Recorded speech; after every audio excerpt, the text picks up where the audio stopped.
Hello everyone, Gordo here. Welcome to the highlight reel. In this one, we're going to be watching back the highlights of Formula Racing League's Taco Tuesday series, which takes place, as the name suggests, on Tuesday nights. Sign-up details are available on SimGrid if you do want to take part. However, you will have to wait until next season, as this is round 10, the finale, which takes place at the Autodromo Enzo Edino Ferrari at Imola. So at the risk of sounding like every basic YouTuber around, let's go! As we come ready for the race start now.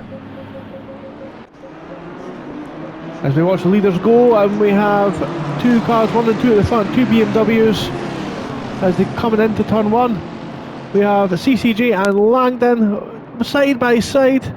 Landing up the inside of turn 1, just squeezes ahead, gets through. We have the Audi now has made their way up into P3 of Rommel, and we have Harvey 4th, Anderson, Knott, Conway, Naisbitt all making their way through there safely. And it looks like now Langdon has already settled into their standard pace. The championship leader already putting a gap on P2 as they come around the end of the first lap, halfway through the first lap. After sector 1 has half a second lead.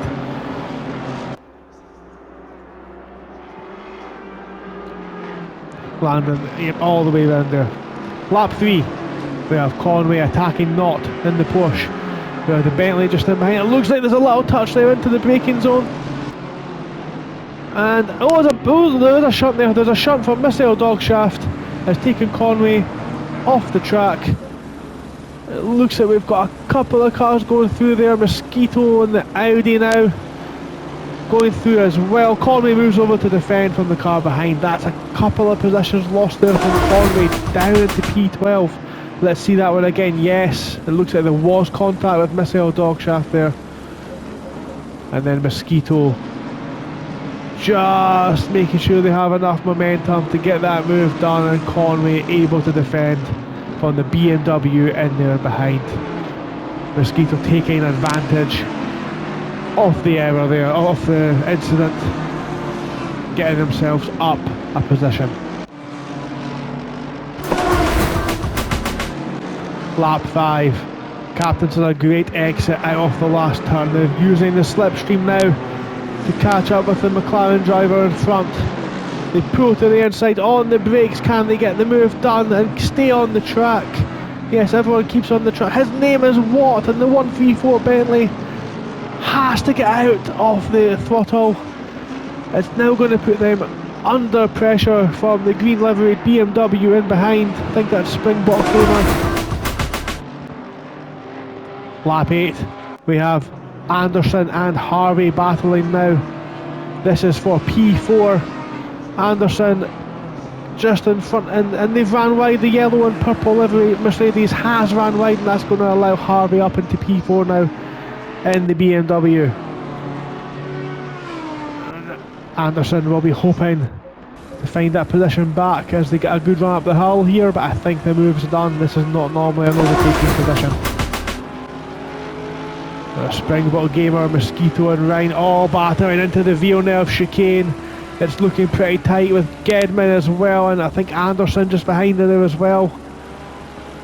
And yes, it's Springbok up the inside of Toza, right out onto the curb, and that's going to now put them under pressure from the BMW, the blue livery BMW there, using the slipstream of the car in front to try and make the move up the inside. Fantastic driving. Lap 10. Gedman now using the slipstream of Springbok, both BMWs. And oh, that was so close to them hitting each other. Gedman pulls out to the right to take the racing line, and the move has done. Oh, it's not done. They've both run wide, and that's going to allow the Mercedes through, the pink and yellow Mercedes livery. And Ryan now thinking I'll have some of that. And just defended there into the chicane. Lap 13, Fernand, captain, and RJL And Captain gets a little bit out of control coming on top of the hill. That's opened the door for the Porsche driver. The Porsche just gets on the grass, the tyres will be dirty, and that's going to allow Captain to keep the position. And Ferdinand nearly loses the rear. Does very well to keep control. Good driving from Ferdinand there, keeping the car out of the wall, allowing him to continue. On board with Ryan on Gedman into the second to last corner. Gedman takes a bit of curb and that sends them off the track. Able to retain, but the drivers swap positions. Gedman only losing the one position there, but that's let Ryan in the McLaren driver now through into P13. Now we've got Yaki coming down the starting straight in P17, and that they came out just next to Langdon. That's the de facto leader, and they touch. They've made contact. Langdon won't be too impressed with that one, but they will have the pace to recover.